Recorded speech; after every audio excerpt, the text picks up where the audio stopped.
bahas tentang soal-soal simak UI sama beberapa soal utul kalau sempat ya.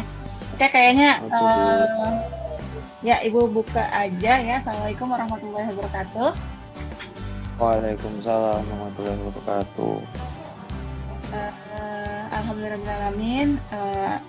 Udah hadir semua di sini.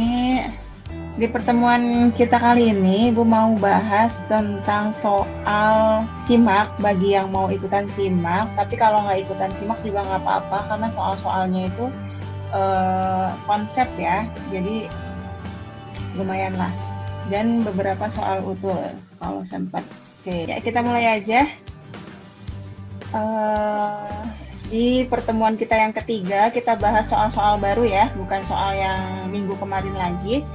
Ini nomor 1, simak tahun 2018. Sebelumnya ada yang pernah ngerjain atau pernah lihat soal ini? Dinamika. Belum, Bu. Belum ya? Mudah-mudahan setelah lihat ini jadi udah. Amin. Bisa. Oke, ceritanya ini ada sebuah sistem terjadi dari balok, masanya M1. Ini ada balok. Kemudian ada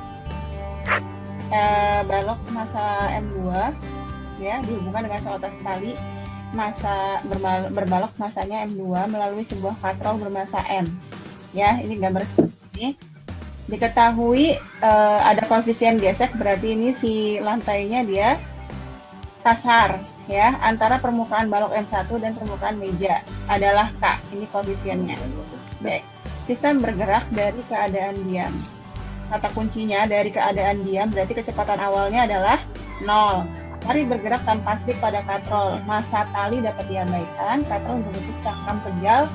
Yang ditanya adalah energi katrol. Si massa katrolnya setelah sistem bergerak selama waktunya T adalah berapa? Gitu kan? Pilihannya ada A, B, C, D, E. Gitu ya. Oke, nggak usah khawatir ini persamaannya kalau lihat di option agak-agak gitu ya. Coba kita kerjakan aja kayak gimana. Yang pertama, sebelum kalian mengerjakan, kalian harus tahu dulu nih konsepnya tentang gaya-gaya apa aja sih yang bekerja pada si benda gitu kan. Nah, kalau kalian lihat di gambar ini ada gaya apa aja. Misal di massa M1. Di massa M1. Oke. Normal. Gaya normal.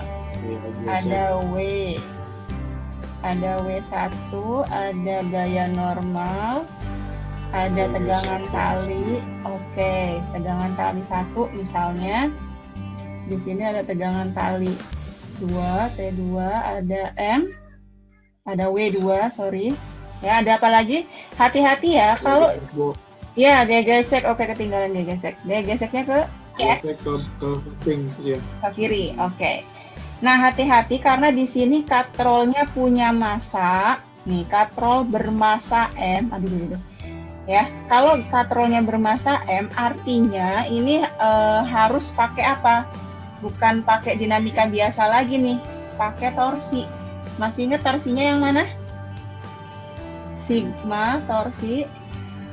Sigma torsi sama dengan I kali alfa. Nih, pakai ini. Ya, sedangkan pertanyaannya energi kinetik. Energi kinetik rumusnya apa? Energi kinetik, hati-hati nih pada katrol. Katrolnya bergerak nggak? Bergerak ke bawah. Oke, bergerak ke bawah apa bergerak muter? Muter sih. Oke, Muter. Artinya energi kinetik yang digunakan energi kinetik setengah mv kuadrat. Apa ada yang lain? Masih ingat energi kinetik ada berapa? Ada energi kinetik translasi, ada energi kinetik rotasi. Ya, yang dipakai itu yang rotasi. Kenapa? Karena kita tinjaunya di katrol. Katrolnya dia nggak bergerak translasi, tapi bergeraknya gerak rotasi. Berarti nanti cari ini nih. Ya, rumusnya apa? Ada yang masih ingat energi kinetik rotasi? M omega bukan, Bu? Ya, energi kinetik rotasi itu setengah I waduh, bahaya nih. Setengah IW kuadrat nih rumusnya ya. Oke. Yaudah, kita kerjain step by step deh. Sekarang kita mau cari apanya dulu? Pertanyaannya energi kinetik. Oke, kita mulai dari energi kinetik. Ini kan tadi gambarnya yang tadi ya. Kita ambil gaya-gaya yang ada di arah geraknya aja. Ini ketinggalan W2 biar memudahkan. Nah, kita bisa langsung pakai, kalau misalnya pengen cari percepatannya, bisa pakai rumus cepet aja, bisa kan, tahu kan? Jumlah gaya dibagi, hati-hati ya, ini ada katrol. Kalau ada katrol, ya udah berarti ada masa katrol nih. Rumusnya adalah jumlah gaya ya dibagi dengan massa benda ditambah koefisien inersianya dikali massa katrol. Nah, ini kalau diketahui massa katrolnya. Nih rumusnya jadi kayak gini. Mau pakai rumus cepat, pakai rumus yang dari awal aja. Itu F itu apa, Bu? Kenapa? F itu tuh jadi untuk jadi kalau bendanya bergerak melingkar, itu kan ada momen inersia, ya nggak? Momen inersia itu apa? Di situ jelasinnya inersianya apa? Inersia katrolnya apa? Di soal? Oke, soalnya apa? Balik lagi, coba. Katrolnya berbentuk apa? Cakram pejal. Oke, cakram pejal. Masih ingat cakram pejal inersianya berapa? Ayo. Momen inersia cakram pejal itu setengah M W kuadrat. R kuadrat. Waduh, ini siapa yang mau ke UI? Ayo. Oke, berarti harus ingat nih rumus-rumusnya nih. Ya. Bukannya kalau bola pejal, Bu? Kalau bola pejal itu silinder pejal setengah juga sama, setengah MR kuadrat. Ya. Oke, lanjut ya. Oke. Tadi ya pertanyaannya nyari energi katrol ya. Kita harus cari percepatannya dulu buat apa sih? Karena nanti hubungannya kita lihat di sini nih. Nah, nih, kalau kita lihat rumus energi kinetik rotasi tadi kan setengah I W kuadrat, iya nggak? Nah, setengah I-nya setengah MR kuadrat, ya nggak? W-nya itu apa? W itu kecepatan sudut, ya nggak? W itu sama dengan V per R. Masih ingat rumus ini? Hubungan gerak lurus sama gerak melingkar, ya? Atau kalau kalian ingatnya V sama dengan omega kali R, ya nggak? Nah, dari sini nih. Artinya apa? Ya, artinya kalian harus cari dulu nih W-nya, ya kan? Caranya gimana? Ya udah cari percepatannya. Kan hubungannya percepatan pasti ada kecepatan, iya nggak? Oke, coba kita cari dari situ, ya. Kita cari A-nya dulu. Mau pakai rumus cepat apa pakai yang biasa aja biar kalian paham? Kalau yang mana? Biasa. Ya udah pakai yang cepat dulu. Biasa aja dulu, Bu, biar ngerti. Oke, yang biasa dulu. Nah, kalau yang biasa dulu kalian harus tinjau satu-satu. Misalnya ini massa benda M1 ya. Oke, kita lihat di benda 1. Di benda 1 ya, sigma F sama dengan M kali A. Ya, M-nya massa M1. Nah, kalian lihat yang searah dengan arah gerakan siapa gayanya? Kalau geraknya ke sana kan, ini A-nya. Kalau di sini ke bawah sini, berarti T1 ya nggak? T1 dikurang F gesek, ya kan? Kali M1 kali A, gitu kan? Berarti T1-nya itu sama dengan M1 kali A ditambah gaya gesek mu kali Mg, gitu kan? Mu kali N, N-nya apa? Ini kan M1, W1, ini N kan? Nah, mu kali N, N-nya adalah Mg, ya. Berarti mu Mg boleh ya? M1 kali G. Oke, ini T1, ini persamaan pertama. Oke, sekarang apa yang terjadi di benda kedua? Di benda 2 itu ya, sigma F sama dengan M2 kali A. Nah, sekarang gayanya ada apa aja kalau di M2? W2 tensi sama beban. oke, min T2, ya nggak? Sama dengan M2 kali A. Iya. Berarti T2-nya apa? T2-nya sama dengan W2 dikurang M2 kali A, ya nggak? Berarti T2 itu sama dengan M2 kali G min M2 kali A. Gitu ya? Oke, ini persamaan 2. Oke, karena katrolnya itu memiliki massa, artinya tidak diabaikan. Tadi kita butuh apa? Kita butuh torsinya. Torsinya kayak gimana? Tunggu sebentar. Terus itu tarikan itu kan? Ya, torsi itu I alfa. Yang masih ingat? Ya, yang kemarin soalnya yang arah jarum jam itu kan? Iya, betul. Nah, sekarang sigma torsi sama dengan I alfa, I kali alfa. Nah, torsinya lihat, gerakannya kan ke sini, ya. Berarti yang menang T2 kan? Ya nggak? Dibandingkan T ini, berarti T2, anggap ini T2 ya, sama nih. T2 kali jaraknya, kan karena torsi itu gaya kali dengan gaya ya. Jadi gayanya itu adalah, kalau di sini gayanya T2, jari-jarinya adalah R, gitu kan. Terus, nah kemudian yang T1 arahnya kebalikan, berarti ini T2 kali R dikurang T1 kali R sama dengan I-nya setengah MR kuadrat kali, nah alfa kalian ubah aja. Ubahnya apa? Alfa sama A hubungannya apa? Ayo, masih ingat? Sama kayak W sama dengan V per R. Berarti kalau alfa sama dengan A per R. Nih, masih ingat? Oke, kalikan A per R gitu. Oke, ini R-nya habis 1, ini R-nya habis, ya nggak? Jadi sisanya T2 min T1 sama dengan setengah di M A, gitu ya.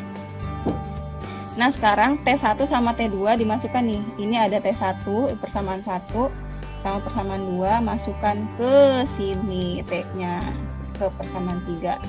Ya udah, T2-nya itu M2 kali G dikurang M2 kali A, dikurang dulu, dikurang T1-nya M1A nih, ditambah mu kali M1 kali G sama dengan M setengah MA, setengah MA. Oke. Nah, oh ya udah nih. Ini hati-hati nih, dikasih garis dulu. Oke. Yang A sama A, yang nggak ada A-nya sama yang nggak ada A-nya. Berarti ini M2 kali G, M2 kali G, ya kan? Ini yang ada G-nya berarti min mu M1 kali G. Ini min M2A sama min M1A, pindah ruas aja. Jadi ini sama dengan setengah MA ya, ditambah M2A ditambah M1A. Ini kan ada A, gitu kan? Oke, kita keluarin G-nya yang ini, berarti ini tuh M2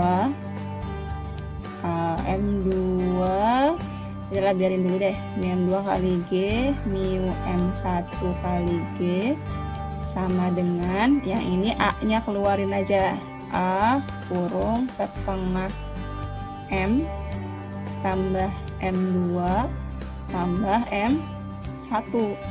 Nah, kita dapat A-nya, iya nggak? A-nya dapat A sama dengan M2 G min mu M1G per Oke, M1, M2 dulu. M1 tambah I. M1 tambah M2 tambah setengah M kurung. Kira-kira rumus A ini sama nggak dengan rumus cepet yang tadi Ibu kasih? Ting-tong, ting-tong. Nih, lihat nih, sigma F di sini, itu lihat, sigma F di sini adalah W2 kurang FG ya. Karena yang mempengaruhi gerak benda itu W2 sama FG. Jadi rumusnya sama ya. Jadi kalau mau pakai rumus cepat ya udah langsung ke sini aja. Ini konsepnya seperti ini ya. Jadi kalian harus tahu arah-arahnya, harus tahu jenis gayanya, sama torsinya juga harus tahu. Ya, jelas kemana. Oke, A-nya udah dapet nih, belum selesai loh ini. Ya. Oke, yang ditanya adalah energi kinetik. Lah, untuk cari W dari mana, Bu? Kira-kira kalian kepikiran nggak untuk cari W-nya dari mana? Dari torsi nggak sih, Bu? Dari torsi. Ini kan udah dapat A-nya nih. Hubungannya sama W apa? Oke, kalau kita masukin EK-nya, EK sama dengan setengah IW. Tadi I-nya setengah MR kuadrat ya, dikalikan dengan, nah, W-nya itu V per R ya. Nah, untuk cari V-nya gimana? V per R, hati-hati ya, ini kan W-nya kuadrat, berarti V per R-nya juga kuadrat, R-nya coret, iya nggak? Nah, jadi kita harus cari V-nya dulu. Caranya gimana? Tadi di soal ada pernyataan bahwa si benda bergerak dari keadaan diam. Artinya apa? Kalian bisa tahu nih, kalau benda bergerak dari keadaan diam, terus kita diketahui A-nya, berarti kecepatan awalnya 0, kita bisa cari V-nya pakai rumus GLBB. Oke, di sini space-nya di mana ya? Space-nya udah habis. Oke, dihapus aja kali ya. Oke, tadi energi kinetiknya kita harus cari dari GLBB ya. Tadi udah setengah kali setengah MR kuadrat kali V kuadrat per R kuadrat. R-nya udah coret, kita cari V. Nah, diketahuinya berarti V sama dengan V0 plus AT, atau pakai yang mana nih? Pakai rumusnya. Ada T-nya ya. Oke, pakai ini ya. Karena nanti di optionnya, lihat di optionnya, kita balik sedikit. Kalau di optionnya ada T-nya, oh berarti kita pakai rumus GLBB yang ada T-nya. Karena selain ini kan ada rumus yang V kuadrat sama dengan V0 kuadrat plus setengah AT kuadrat kan. Nah, kita pakai 2AS. Kita pakai yang ini ya, berarti karena dalam keadaan diam awalnya, berarti V-nya sama dengan A kali T. Ya enggak? Nah, kita masukin sini A-nya nih. Ya, berarti kalau dimasukin EK-nya sama dengan setengah jadi 1/4 kali M, V kuadratnya berarti A kuadrat kali T kuadrat. Nah, A kuadratnya tadi masih ingat apa A-nya? Kita balik sedikit. A-nya adalah ini ya, M2G min mu. Oke, coba kita balik lagi. M2 kali G min mu M1 kali G per M1 plus M2 tambah setengah M. Ya enggak? Ini ya, A-nya ya. Oke. Iya, Bu. Oke. Nah, kita masukin A-nya ke sini. Masukkan ke sini. Oke, jadinya EK-nya sama dengan 1/4 M, A-nya M2 kali G min mu M1 kali G per M1 tambah M2 tambah setengah M. Hati-hati, ini A-nya kuadrat kali T kuadrat. Ada yang bisa dikeluarin nggak dari sini? Siapa yang bisa dikeluarin? G-nya ya nggak? Di sini ada G, di sini ada G ya? Oke, berarti 1/4 M G kuadrat, T-nya kedepanin, T kuadrat, sisanya M2 min mu M1 per M1 tambah M2 tambah setengah. Sampai sini ada pertanyaan? Berarti jawabannya yang mana? Ingat-ingat jawabannya, setengah MG kuadrat T kuadrat M2 min mu M1 plus M2 setengah M. Yang mana anak-anak? Ibu, K itu sama dengan mu ya, Bu? Kak? Ya, di sini katanya di soalnya koefisien gesek antara permukaan balok itu K. Jadi mu-nya kita ganti K. Oke. Bu, nah, Ya. Kenapa? E. jawabannya E. Ya betul. Sip.